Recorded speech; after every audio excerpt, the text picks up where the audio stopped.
Sweldo itaas, presyo ibaba. Hanggang kailan ang pagdurusa ng manggagawa at guro? Patuloy ang pagtaas ng presyo ng bilihin, ngunit nananatiling kapos ang sahod ng guro, manggagawa at kawani ng gobyerno.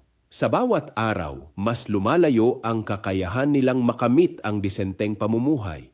Ang panawagan ay hindi na bago pero lalong nagiging makatarungan. Itaas ang sahod upang tumugma sa tunay na halaga ng buhay.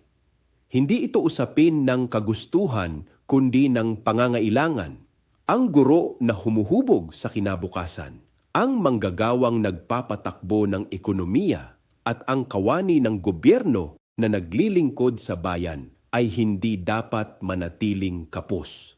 Kapag ang sahod ay hindi sapat sa pang-araw-araw na pangangailangan, hindi lamang ekonomiya ang may problema, kundi ang mismong sistema ng pagpapahalaga sa tao. Sweldo itaas, presyo ibaba. Hindi ito luho, ito ay kaangayan, ito ay hustisya. Ako si Bishop Tonyo, obispong migrante sa Europa.